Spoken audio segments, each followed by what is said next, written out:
Blood relation. हम आज उस ब्लड रिलेशन की बात कर रहे हैं जो कि आपके रीजनिंग पेपर का एक बहुत ही इम्पॉर्टेंट टॉपिक है और उसे हर साल या हर एग्ज़ाम में 2 3 4 क्वेश्चन रहते ही रहते हैं और उसमें अधिकतर बच्चे गलती कर बैठते हैं क्योंकि वो लंबे क्वेश्चंस होते हैं, उसमें डिफरेंट रिलेशंस को जोड़े रहते हैं, तो उसको पढ़ने में भी समय जाता है, सॉल्व करने में भी समय जाता है और कन्फ्यूज़न होता है, तो हड़बड़ी में बच्चे गलती कर बैठते हैं। तो अगले कुछ मिनटों में हम लोग ये देखते हैं कि इसको कैसे सॉल्व किया जाए, इसको सॉल्व करने में किस तरह से कॉन्फिडेंस लाया जाए।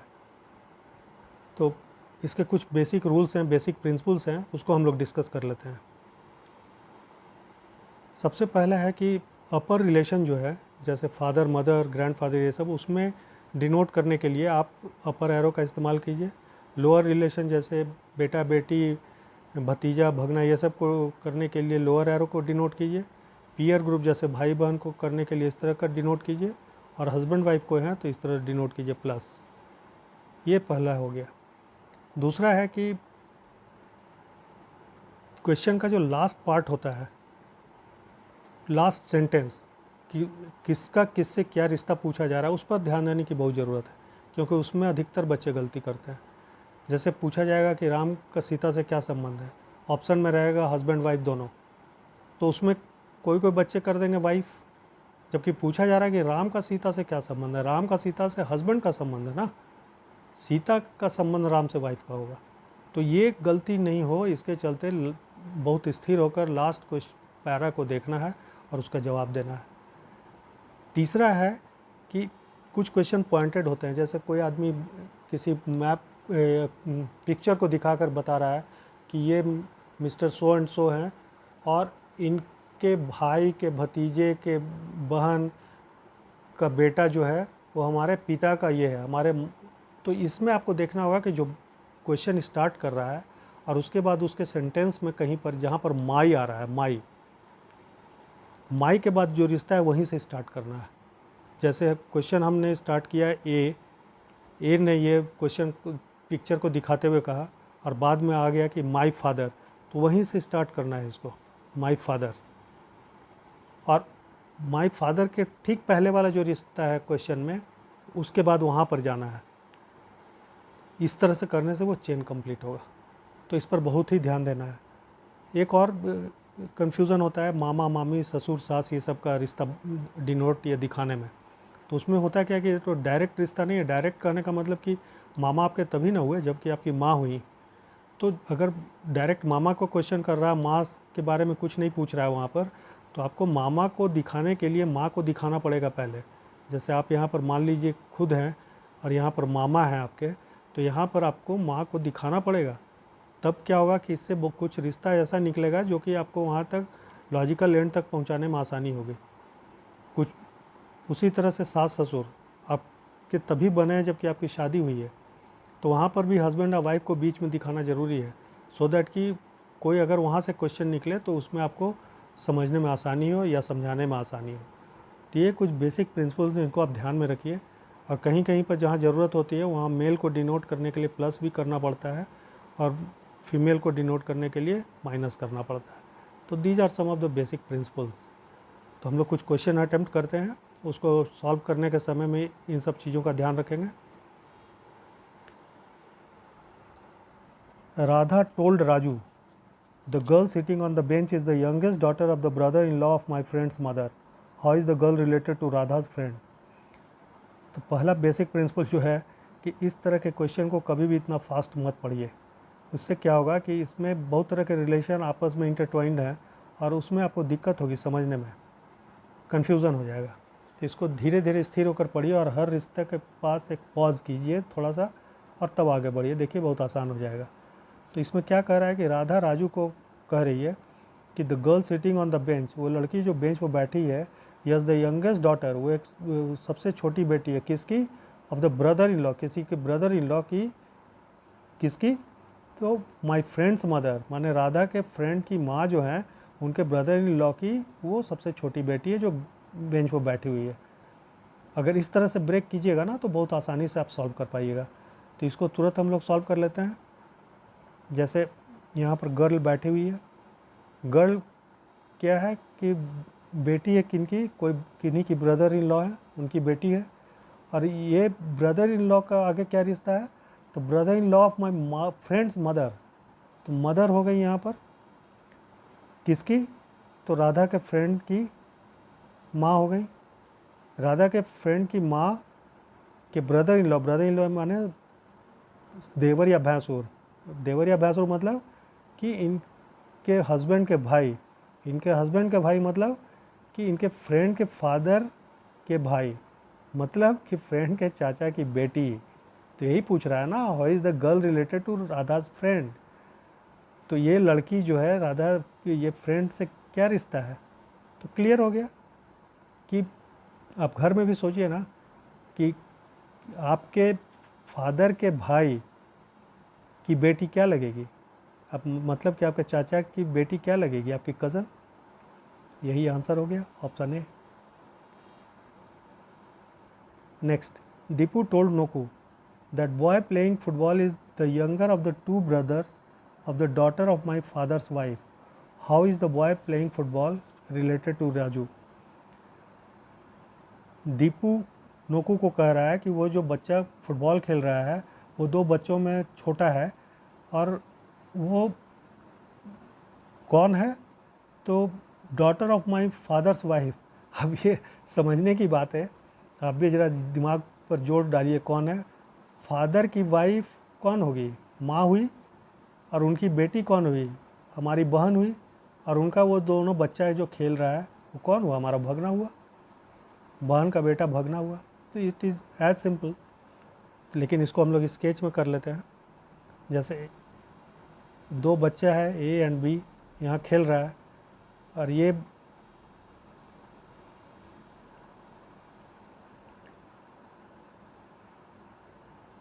इसकी माँ जो है mother is the daughter of my father's wife. अब इसको इधर से अगर आप लेके चलिए तो ज़्यादा आसान होगी। Brothers of daughters of my father's wife, my father's wife, my father's wife कौन हो गई, हमारी माँ हो गई, मदर, उनकी डॉटर, उनकी डॉटर, मैं यहाँ पर हूँ, हमारी माँ है, ये उनकी डॉटर है, तो ये हमारी बहन हो गई। इनके दो बच्चे, उन्हीं के दो बच्चे खेल रहे हैं फुटबॉल, एक दो, तो ये मेरे कौन हो गए, बहन का बेटा कौन हुआ, हमारा भगना हो गया, मतलब नेफ्यू। तो option C. Pointing to a picture, a man tells his friend C is granddaughter of the elder brother of my father. How is the girl in the picture related to this man. देखिए शुरू में ही हमने कहा था ना कि picture को दिखाते हुए जब कहा जाए तो उसमें सबसे पहले देखना है कि आदमी के बाद माई के बाद कौन रिलेशन आ रहा है, जो क्वेश्चन स्टार्ट कर रहा है उसके माई के बाद कौन रिलेशन आ रहा है और उसके पहले कौन रिलेशन आ रहा है। तो यहाँ पर क्या है, a man tells his friend, तो मैन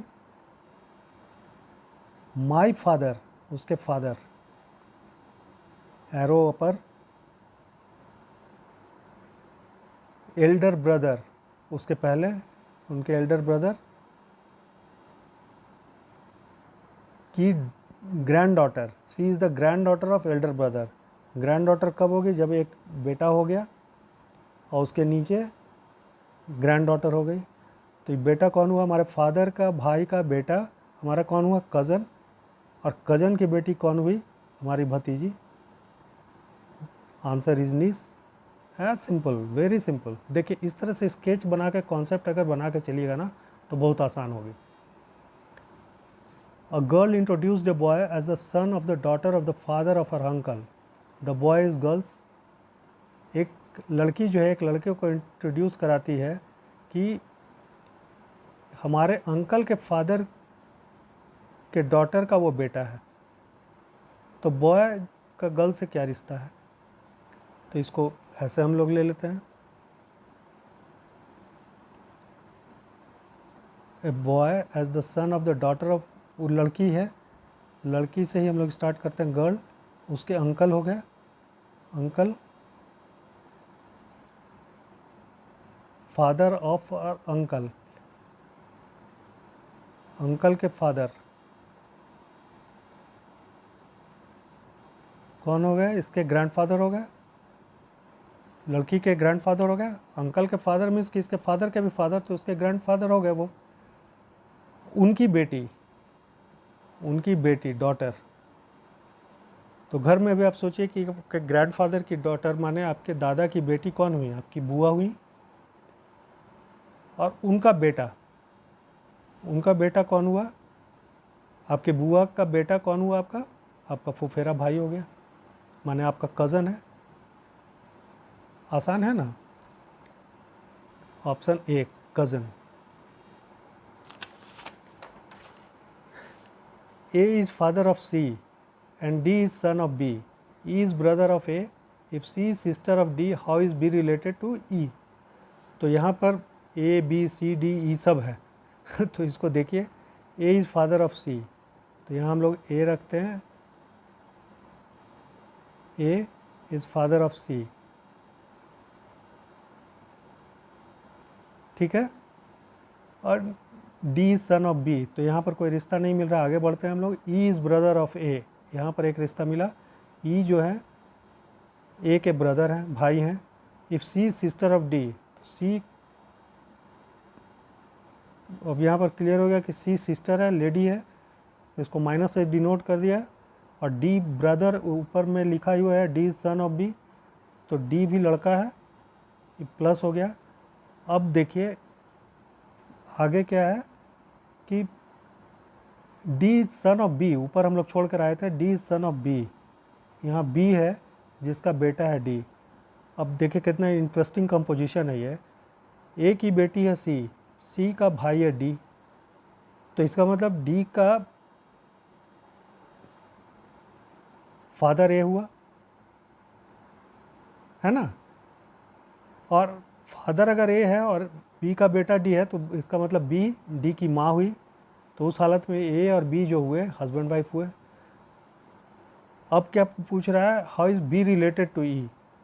E कौन है? E शुरू में ही बताया है कि A is brother of E, है ना। E is brother of A लिखा हुआ है। ये दोनों हस्बैंड वाइफ हैं और ये इनके भाई है, तो भाई की वाइफ क्या हुई, भाभी को इंग्लिश में कहते हैं सिस्टर इन लॉ, तो sister in law is the correct answer. Radha is niece of Ashok, Ashok's mother is Neha, Komal is Neha's mother, Komal's husband is Raju, how is Radha related to Raju? अब कितना रिलेशन है इसमें, राधा, अशोक, नेहा, कोमल, राजू। चलिए एक एक कर डिकोड करते हैं हम लोग, आसान हो जाएगी। Radha is niece of Ashok, सबसे पहले राधा से ही हम लोग चलते हैं। राधा नीस ऑफ अशोक, अशोक इसका चाचा हो गया, चाचा मतलब फादर का भाई। अशोक्स मदर इज़ नेहा, अशोक की माँ नेहा है, तो जो चाचा की माँ हुई वही इसके फादर की भी माँ हुई, मतलब ग्रैंड मदर हो गई। अब नेहा की मदर जो है कोमल है इनकी मदर, नेहा की भी मदर आ गई आगे कोमल, तो ये कौन हो गई, परदादी हो गई राधा की। राधा के चाचा की माँ हुई माने फादर की माँ हुई दादी, और उनकी माँ हो गई परदादी। अब कोमल्स हस्बैंड इज़ राजू, कोमल के हस्बैंड राजू हैं, माने ये परदादा हो गए राधा के। तो क्वेश्चन क्या पूछा जा रहा है, how is Radha related to Raju? तो राजू जब राधा के परदादा हैं तो ये परपोती हो गई, राधा का रिलेशन राजू से परपोती का हो गया, सी इज़ ग्रेट ग्रैंड डॉटर, ये जवाब हो गया। तो this is all about blood relation. ये अभी आपको समझ गए तो बहुत आसान है, नहीं समझे तो बहुत दिक्कत है। इसको है, इसका गुरु मंत्र ये है कि आपको प्रैक्टिस इसका करना होगा। आप कम से कम 100 ब्लड रिलेशन का प्रैक्टिस कर लीजिए, आप देखिएगा कि कभी गलत होगा ही नहीं आपसे। और ये सब जो हमने बताया है इसका बेसिक प्रिंसिपल्स और रूल्स, इसको ध्यान में रखते हुए कीजिए, बहुत आसान हो जाएगा। That's all.